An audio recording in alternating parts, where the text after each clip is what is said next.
Ayer estábamos en una clase que estoy tomando de Teología Reformada y explicaba algo el profesor y sabes, cuando nosotros tenemos un credo, ¿qué es un credo? Algo donde nosotros basamos nuestra fe, ¿sí? ¿Dónde viene nuestro credo? Aquí en la palabra de Dios, ¿sí? Pero ¿de dónde comienza nuestro credo? ¿Cuál es nuestro punto uno o cuál es el objetivo principal del credo? Y sabes, cuando nosotros reconocemos, y 3 puntos que dejó claros ayer el profesor, es que cuando nosotros entendemos cuál es nuestra miseria, cuál es nuestra redención y por qué estamos agradecidos. Aleluya. Y hablando en la primera parte como cuál es nuestra miseria, no está hablando de lo económico ni lo material, sino que éramos sin Dios. Nada. Pero Él dice, por su gran amor con que nos amó. Y Él es rico en misericordia, aleluya. Porque de tal manera amó Dios al mundo que ha dado a su Hijo unigénito para que todo aquel que en Él cree no se pierda, mas tenga vida eterna. Escuchaba al principio lo que decía la hermana Clara, y si es cierto, tú no escogiste a Dios, Él te eligió a ti. Tú no amaste primero a Dios, Él nos amó primero. Aleluya. Entonces cuando reconocemos cómo estamos o quiénes somos delante de Dios, es cuando nosotros podemos establecer y fundamentar nuestro credo. ¿En qué creo? ¿En qué basamos nuestra fe?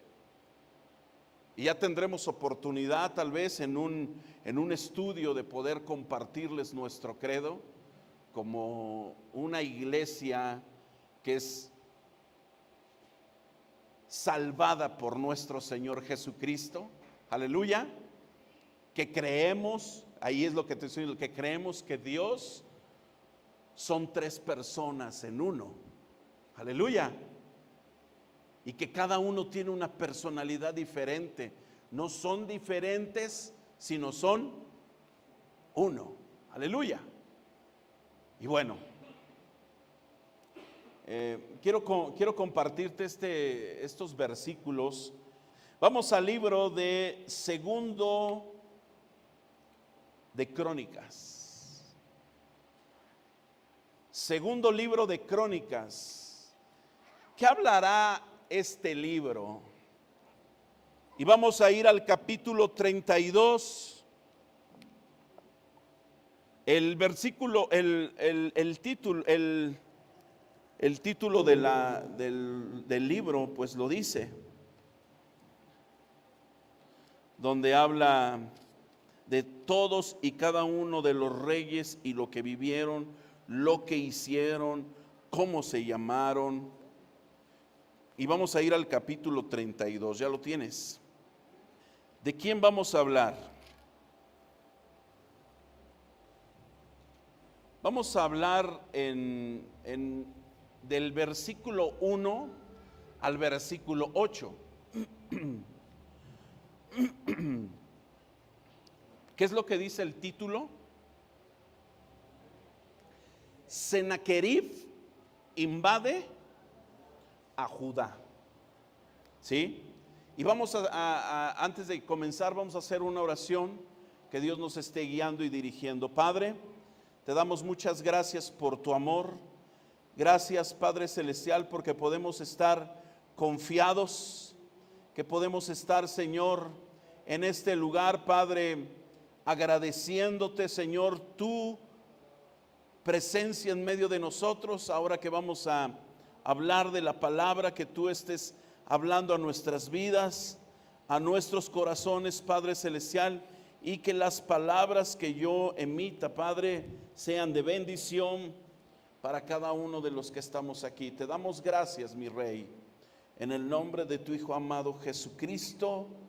Amén y amén. Muy bien. Dice la palabra de Dios en el versículo 1 al versículo 8: después de estas cosas y de esta fidelidad, vino Sennacherib, rey de los asirios, e invadió a Judá, y acampó contra las ciudades fortificadas con la intención de conquistarlas. ¿Qué intención llevaba Sennacherib? Conquistar todas las ciudades fortificadas, e invadió Judá. Y dice: viendo pues Ezequías la venida de Sennacherib y su intención de combatir a Jerusalén, tuvo consejo con sus príncipes y con sus hombres valientes para cegar las fuentes de agua que estaban fuera de la ciudad, y ellos le apoyaron. Entonces se reunió mucho pueblo y cegaron todas las fuentes y el arroyo que corría a través del territorio, diciendo: ¿por qué han de hallar los reyes de Asiria muchas aguas cuando vengan? Después, con ánimo resuelto, edificó Ezequías todos los muros caídos, e hizo alzar las torres y otro muro por fuera. Fortificó además a Milo en la ciudad de David, y también hizo muchas espadas y escudos. Y puso capitanes de guerra sobre el pueblo, y los hizo reunir en la plaza de la puerta de la ciudad, y habló al corazón de ellos diciendo: esforzaos y animaos, no temáis ni tengáis miedo del rey de Asiria, ni de toda la multitud que con él viene, porque más hay con nosotros que con él. ¿Cuántos dicen amén? Con él está el brazo de carne, mas con nosotros está Jehová nuestro Dios para ayudarnos y pelear nuestras batallas. Y el pueblo tuvo confianza en las palabras de Ezequías, rey de Judá. Aleluya. Vamos a encontrar algunas lecciones de lo que podemos aprender de este rey. ¿Quién invadió Judá? Sennacherib. ¿Cuál es el nombre del rey que habla también estos versículos? Ezequías, ¿sí? Uno de los reyes considerados buenos en el reino de Judá. Este rey vamos a ver. Pero ¿cuál es el nombre de la enseñanza? ¿Cómo enfrentar las batallas de la vida? Todos y cada uno tenemos batallas, ¿sí? Con los hijos, de manera personal, una enfermedad, del matrimonio, económico. Pero ¿qué es lo que podemos aprender? Todos y cada uno estamos en una batalla. ¿Quién está libre de batallas hoy? Nadie. Todos estamos en una batalla, ¿sí? Que tienes que pagar ciertas cosas, que tienes que cuidarte porque saliste mal en algunos estudios, que tienes que cuidarte porque pues tu matrimonio está a punto de divorciarse o del fracaso. ¿Sí me explico? Todos y cada uno tiene unas batallas, pero ¿cómo las enfrentamos? ¿Sabes? Cuando cada uno de nosotros se enfrenta a una batalla, debe de saber que hay lugares o partes de nuestra vida que están vulnerables o pueden quedar vulnerables. Dice la palabra de Dios que el rey de Asiria, Sennacherib, entró, invadió. Pero ¿qué es lo que hizo Ezequías? Levantó y fortificó lo que había destruido, o donde había pasado este rey de Asiria. Y vamos a aprender de este hombre, Ezequías, quien fue uno de los llamados reformadores, por así decirlo, por los cambios que realizó en el pueblo, a nivel social, a nivel religioso. Entonces, vamos a ver a este hombre quien fue, ahorita lo vuelvo a mencionar, uno de los reyes reformadores. Ezequías significa Jehová ha fortalecido. Él reinó del año 720 al 686. En total fueron 34 años que reinó este rey Ezequías. Y fue el 13º rey de Judá, ¿sí? O el 13º rey de Judá, ¿sí? Entonces estos son datos que tú, bueno, pues, ¿qué significa Ezequías? Jehová ha fortalecido. Y de la vida de Ezequías y las batallas que él peleó, porque mira, ¿cuántos años estuvo? 34. ¿Crees que esta haya sido la única batalla que se enfrentó? No, tuvo varias, pero quiero mencionar en este caso lo que pasó con Sennacherib, ¿sí? Y de esta misma batalla podemos encontrar muchas enseñanzas para nuestras vidas, para nuestras batallas personales que cada día enfrentamos, con enemigos externos, con problemas que pasan a nuestro alrededor, ¿sí? Ezequías tuvo que enfrentar una de las batallas más difíciles, por eso me enfoco en esta, ¿sí? Cuando viene el rey de Asiria, este hombre o rey de Asiria, que se llamó Sennacherib, fue uno de los reyes más poderosos de ese tiempo. Durante el reinado de este hombre, Asiria estaba en lo máximo de su poder, ¿sí? Con un ejército altamente organizado y temido en todo el mundo antiguo, ¿sí? Y entonces en la época del rey Ezequías, el ejército asirio era la fuerza militar más temible del mundo, porque tenía muchos guerreros, porque tenía buena organización y porque tenían muchas armas, ¿sí? Pero vamos a ver, imagínate cuando escucha el rey Ezequías que viene Sennacherib, ¿cómo ha de haber empezado a ponerse humanamente? Porque si era uno de los pueblos más temidos, porque tenían muchos hombres, armas, organización y así, yo creo que cuando recibe la noticia, no creo que la haya recibido, híjole, bien.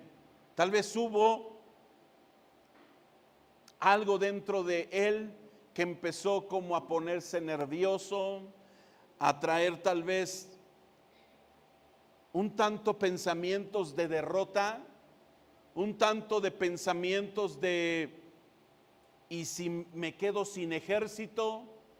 Porque es ser humano, como tú y como yo, cuando recibimos una mala noticia, no creo que la recibamos con gusto o con júbilo. ¡Woo! Me acaban de decir que estoy enfermo de tal cosa. ¡Ay, qué padre! Ya lo esperaba.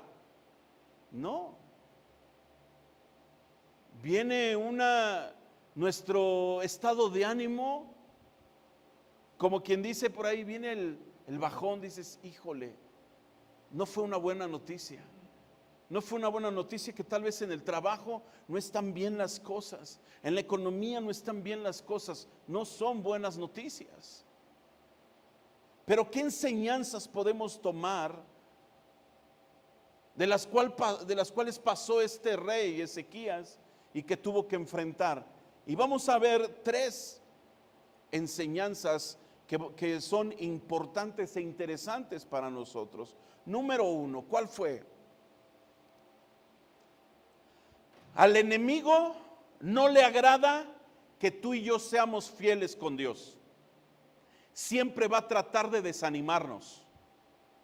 Si tú eres fiel en ciertas cosas con Dios, al enemigo no le va a gustar. Y entonces de una u otra manera va a querer tratar de desanimarte para que ya no seas fiel. Tal vez en tu economía, tal vez en tu tiempo, tal vez en muchas cosas, ¿sí? Pero, mira, ¿de qué sirve que estás haciendo las cosas para Dios Si en vez de irte bien, ya te está yendo mal. Lo que veíamos la semana pasada tal vez es similar. Pero al diablo, al enemigo no le va a gustar. Cuando hay fidelidad, cuando hay una pasión dentro de nosotros hacia Dios, que estamos leyendo la palabra, que viene un tiempo de oración y que estás doblando rodillas, al enemigo no le va a gustar. De una u otra manera va a traer un desánimo. Tal vez estás orando y viene una mala noticia, ¡pum! Y ahí te desanima. ¿Y qué pasó con los tiempos de oración? ¿Y qué pasó con los tiempos de lectura? ¿Y qué pasó con esos tiempos? ¿Me explico? ¿Y qué es lo que dice? Vamos otra vez a regresarnos al versículo 1 del capítulo 32. ¿Qué es lo que vemos? Después de estas cosas y de esta ¿qué? Fidelidad. Nos estamos dando cuenta que Ezequías era un hombre fiel. Por eso se le conoce como uno de los reyes reformadores, porque hizo muchos cambios. Quitó las estatuas de acera, quitó muchos lugares de adoración hacia ídolos. Entonces dice la palabra, después de estas cosas, ¿qué hizo? ¿Qué hizo Ezequías? Tantas cosas que estaba haciendo de manera de la política, en lo religioso, Ezequías, que tenía que venir algo o alguien a desanimarlos. Dice, después de estas cosas y de esta fidelidad, vino ¿qué? Ahí viene el enemigo, rey de los asirios, e invadió a Judá y acampó contra las ciudades fortificadas, con la intención, dice, de conquistarlas. El enemigo va a tratar siempre de desanimar a un hijo de Dios que tenga en su corazón el sincero deseo de serle fiel a Dios, de agradarle, de buscar más de su presencia. Siempre va a traer ese desánimo. Y es por eso que, igual que Sennacherib, el enemigo, ¿qué va a atacar? Fortalezas, como lo hizo Sennacherib. ¿Cuáles fortalezas pueden ser de nosotros? Nuestra familia, nuestra salud, nuestra relación con Dios, nuestras finanzas. ¿Me explico? Son fortalezas que nosotros nos sentimos seguros.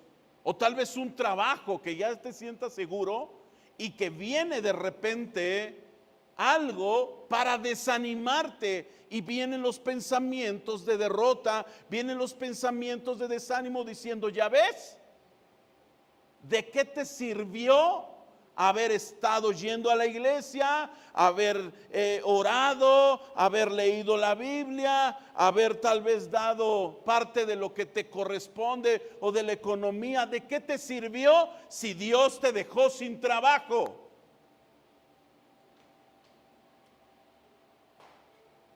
Aún aquellas personas que están a nuestro alrededor y que no son cristianas, nos van a recordar.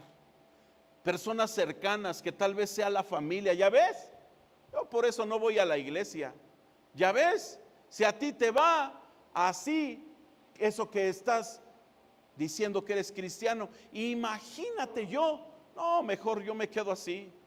Y vienen cosas a nuestra vida para desanimarnos, pero necesitamos estar firmes. Todos aquellos que quieren ser fieles con el Señor, vamos a enfrentar siempre la oposición del enemigo. Y voy rápido con este versículo para que no te vayas. Dice 2 Timoteo 3:12. Dice, y también todos los que quieren vivir piadosamente en Cristo Jesús padecerán persecución. O sea, esto es una promesa. Ay, Dios. Esto es algo que viene en la Biblia. Jesús lo dijo, en el mundo tendrán que aflicción, pero no se preocupen, yo he vencido al mundo. Y aquellos, dice la palabra, que quieren vivir piadosamente, aquellos que quieren ser fieles en Cristo Jesús, padecerán persecución. siempre van a ser señalados, siempre los van a poner de ejemplo, bueno o malo. ¿Sí? Porque tú y yo somos cartas abiertas para los demás. Por eso es importante nuestro testimonio, o cuando vienen los problemas, cómo los enfrentamos. No dice la palabra de Dios qué es lo que pasa por la mente del rey Ezequías.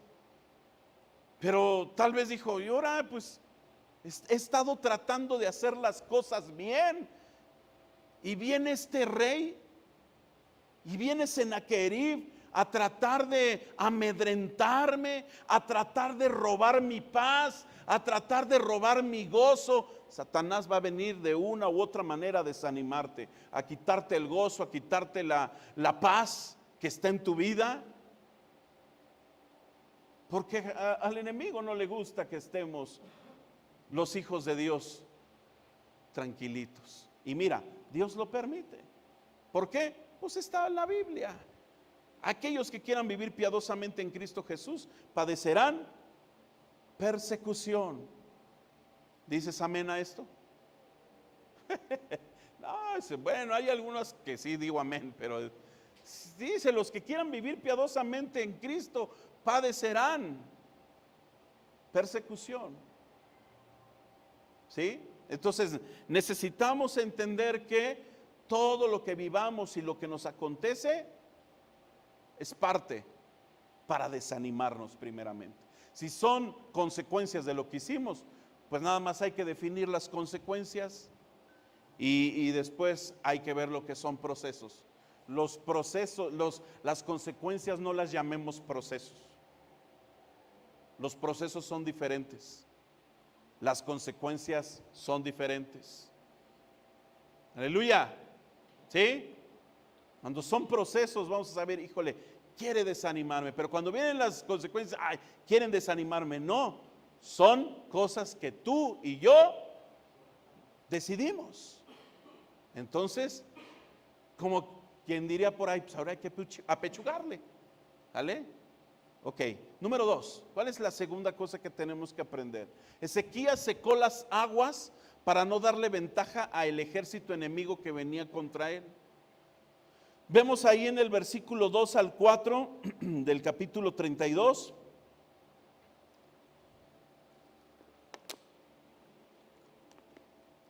Viendo pues Ezequías la venida de Sennacherib y su intención de combatir a Jerusalén, ¿qué es lo que hizo? Tuvo consejo con sus príncipes y con sus hombres valientes para cegar las fuentes de agua que estaban fuera de la ciudad, y ellos le apoyaron. Entonces se reunió mucho pueblo y cegaron todas las fuentes y el arroyo que corría a través del territorio, diciendo: ¿por qué han de hallar los reyes de Asiria muchas aguas cuando vengan? Esto que hizo Ezequías fue una estrategia militar. Pues un ejército invasor, ¿qué es lo que necesitaba? Agua para sobrevivir y para mantener sitiada la ciudad. Pero ¿qué es lo que hizo Ezequías? Córtales el agua. Ezequías sabía que si los asirios encontraban abundante agua cerca de Jerusalén, iban a tener mucha ventaja para mantener sitiada la ciudad y conquistarla. Por eso no quiso darle ninguna ventaja al enemigo. Tú y yo debemos de saber,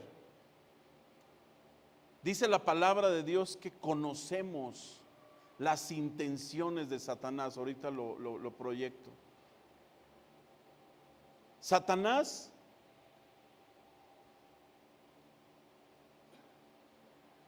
el enemigo de Dios y de nosotros, nos quiere hacer caer de una u otra manera. ¿Dónde llega primero?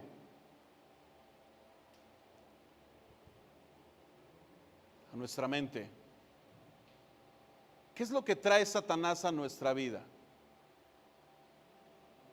Miedo, desánimo, ¿sí?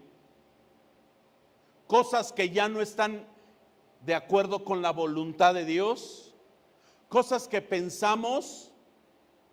Fíjate, tal vez lo escucharás muy, ay, es como que parece imposible, pero aún lo que el ser humano piensa de malo hacer, luego ¿dónde se lleva a cabo? Acá. Y cuando ya está acá, ya se lleva a cabo. Primero, ay, no pienses eso. No lo pienses.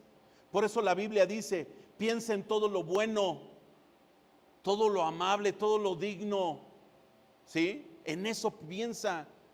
No te hagas pensamientos que tal vez te hagan historias o empiezan, mira, porque Satanás de una u otra manera va a querer hacer ahí. Dice la palabra de Dios en 2 Corintios 2:11, para que Satanás no gane ventaja alguna sobre nosotros, pues no ignoramos sus maquinaciones. ¿Sabes que Satanás hace lo mismo siempre? Pero si nosotros estamos de este lado, decimos, es que tú debes de entender que así es Satanás, pero cuando estamos en el problema, no lo vemos así, porque nos venda los ojos por el problema, porque ya está aquí en nuestra mente, por lo que estamos, sí es cierto, y empiezas a hacerte historias.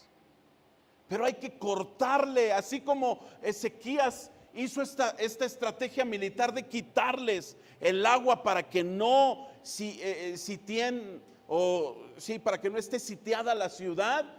Así tú y yo debemos de pensar en otras cosas para que esos pensamientos no se aniden aquí y se vayan después acá, para que no gane ventaja sobre nosotros. Aleluya. Y no proveerle deseos para la carne. Aquí la mente es poderosa. Y dice la Biblia en Romanos 13:13, para que no nos vayamos, y te lo pongo, ahí quédate en Crónicas, solamente apúntalo. Andemos como de día honestamente, no en glotonerías, Padre de la gloria. Yo dije, este pecado lo voy a quitar. Borracheras, no en lujurias y lascivias, no en contiendas y envidia, sino vestidos del Señor Jesucristo, y no proveáis para los deseos de la carne. Las cosas que nos llevan al pecado. Si hay un problema en el matrimonio, por así llamarlo, decirlo, y se le provee deseo a la carne a través de la lujuria y de la lascivia, el hombre cae con una mujer. Primeramente, ¿dónde? ¿Dónde dijo Jesús que cae el adulterio? ¿Cómo lo vemos? Si ves, dice la palabra, si un hombre llega a ver a una mujer, no con mirarla así, no, con deseo ya está adulterando en su corazón. ¿Y qué es lo que pasa después de que ya está adulterando en su corazón? Lo lleva a cabo. Si vuelve a reincidir, ¿qué es lo que pasa? Así también la mujer. ¿Cuántos peleoneros hay aquí? Mira. Tal vez es allá en Ixtapaluca. Aquí no, ¿verdad? O en otro municipio. Fíjate qué bueno, aleluya, amén, somos renovados. ¿Sí? Pero dice la palabra, no en contiendas. No ser aquellos que comiencen los pleitos, pendencieros. No aquellos que no me digas nada, porque me desconecto. cálmate. Aparato electrodoméstico que se desconecta. No, porque tú sabes cómo me pongo, Uy, discúlpame. Estamos hablando con cristianos, ¿me explico? Pero que gracias a Dios, de verdad, alabo a Dios porque no hay ninguno aquí peleonero. ¿Habrá algún envidioso por acá? Gracias a Dios. Me regreso a los demás. Mejor no. Digo, está el testimonio. Pero dice la palabra, sino vístete ¿de qué? Del Señor Jesucristo. Porque después de tener esa lascivia, por ejemplo, si hay un problema económico, que no hay trabajo, ¿a qué te lleva eso? ¿O a qué llevaría? Que no hay provisión en la casa, que no hay cómo mantener a la familia. ¿A qué lleva? Pero a cometer un pecado. ¿Cuál? Robar. O trabajar en cosas ilícitas. Oye, pero me deja buen dinero. Bueno, mi abuelita decía esto: el dinero mal habido se va rápido y no prospera. Pero dice, sino vestíos del Señor Jesucristo y no proveáis para los deseos de la carne. ¿Qué es lo que hizo? ¿Qué es lo que hizo Ezequías? Le cerró las fuentes de agua para que no se quedara ahí el ejército, para que no tomara agua, para que ese pensamiento que llega a tu mente sea desechado en el nombre de Jesús y que no haga nido. ¿Podemos evitar que lleguen pensamientos a nuestra vida? No, pero sí podemos evitar que hagan nido aquí. ¿Y qué es lo que aprendemos con la tercera enseñanza? Ezequías levantó los muros caídos e hizo espadas y escudos. Versículo 5 dice, después con ánimo resuelto. Ahora, nosotros leemos estos versículos.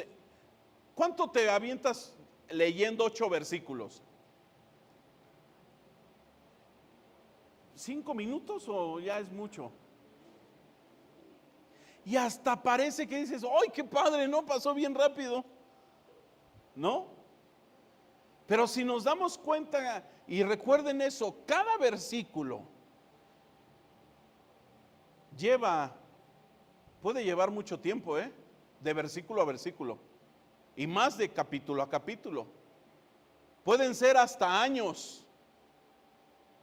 O sea, ahí viene Sennacherib, sí, levanten todo. No, dice la palabra que levantó muros caídos. ¿En cuánto tiempo se pueden levantar un muro caído? ¿Así? Lo leemos nosotros ya. Después con ánimo resuelto. O sea, me doy cuenta que sí hubo un desánimo.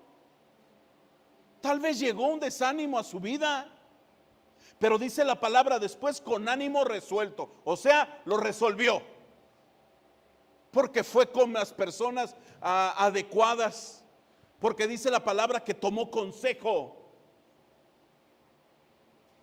Cuando una persona está en problemas o está pasando por esta situación, lo mejor es buscar un buen consejo, no un mal consejo. Voy a buscar un consejo en TikTok.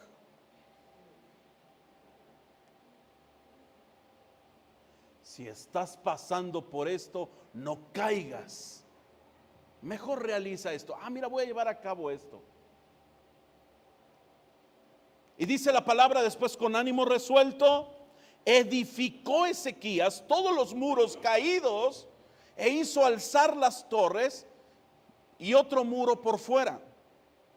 Fortificó además a Milo en la ciudad de David Y también hizo muchas espadas y escudos. Cuando nosotros leemos los versículos de la Biblia, pensamos que nuestros procesos y lo que estamos pasando va a ser de uno o dos versículos a más tardar.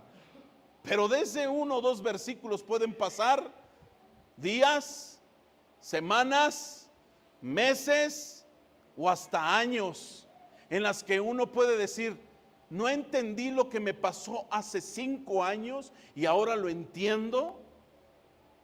No sé por qué estaba pasando esto, pero ahora lo entiendo. Y gracias a Dios que me libró, y gracias a Dios que puedo contarlo, y gracias a Dios, me explico. Aquí nos dice la palabra que bueno, pasó un buen rato, pero bueno, Ezequías definió ahora una estrategia defensiva. ¿Para qué? Para preparar a Jerusalén ante el inminente ataque del rey de Asiria, de Sennacherib. Ezequías tomó medidas. ¿Cuáles fueron? Reforzar la seguridad de Jerusalén. Dice la palabra de Dios que reconstruyó, ¿verdad?, los muros caídos. Reparó, fortaleció las murallas. Y para hacer aún más difícil el acceso a la ciudad, ¿qué es lo que puso? Construyó un segundo muro en el exterior de la muralla principal.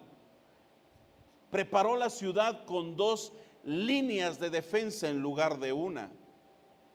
Pero esto lo hizo después de que, dice la Biblia, después con ánimo resuelto. Nunca vas a poder resolver las cosas si estás desanimado.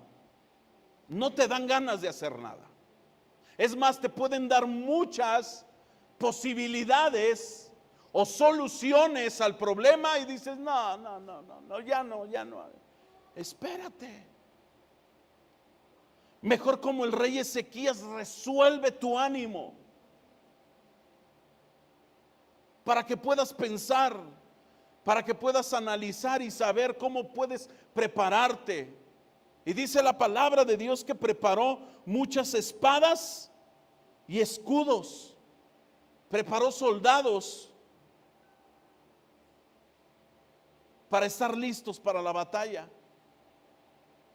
Por eso es importante que tú y yo levantemos murallas espirituales. Murallas espirituales, ¿cómo serán estas? De oración. Si no estás pasando por un proceso, por una batalla, ora. No es necesario llegar a tener una batalla para levantar muros espirituales. O a veces esos muros espirituales están descuidados. Bueno, pues tienes que preparar una doble muralla espiritual. Orando como familia también es importante. Te vas a dar cuenta de todas las peticiones que tus hijos tienen y que no te imaginas. ¿Qué quieres que ore por ti, hijo? Si es pequeño, nunca te rías de sus peticiones. Quiero que ores por esto. Ora por eso. En algún punto cuando estaban mis hijos pequeños, ¿por qué quieres que oremos por mi perrito? No le vas a decir: ¿por qué quieres que? No, ora, porque son importantes.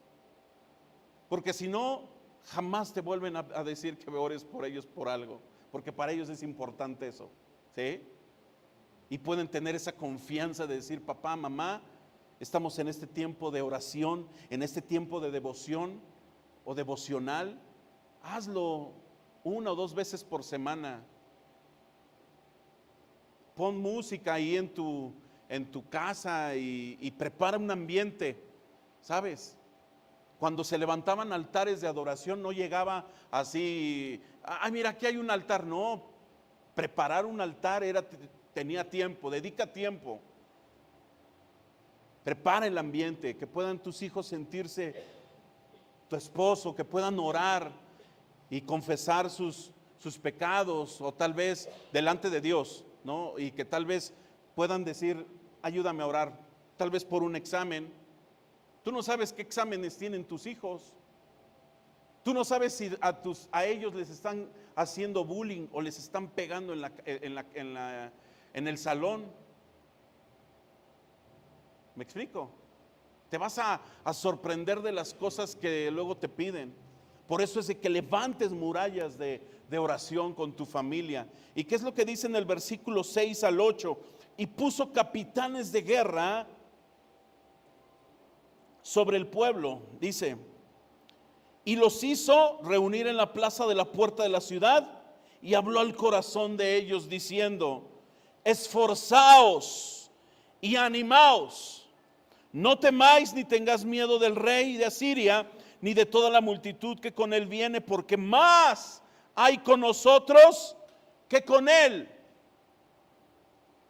Con él está el brazo, dice la palabra, de carne, mas con nosotros está Jehová nuestro Dios para ayudarnos y pelear nuestras batallas. Y el pueblo tuvo confianza en las palabras de Ezequías, rey de Judá. El pueblo de Asiria, el ejército de Asiria era poderoso, pero Ezequías animó al pueblo. Lo animó a creer, lo animó a confiar de que Dios era más fuerte que sus enemigos. Y de la misma manera tú y yo tenemos ¿cuál? El Antiguo, el Nuevo Testamento, tenemos su palabra. Y en uno de los versículos que dice ahí en Romanos 8:31, dice: ¿qué pues diremos a esto? Si Dios es por nosotros, ¿quién contra nosotros? ¿Quién contra nosotros? ¿Quién contra la enfermedad que te detectaron? ¿Quién contra los pronósticos que te dijeron? ¿Quién? ¿Dios puede sanar? Claro que sí. Dios puede traer un trabajo para que tu economía, ¿sí? ¿Qué batallas estás enfrentando? ¿Qué batallas estás pasando?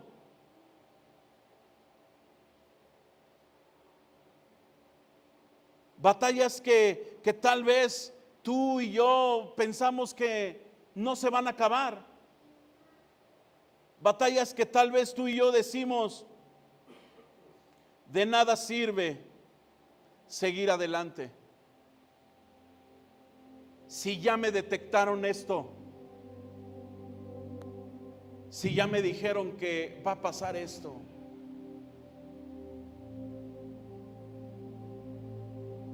¿Qué batallas?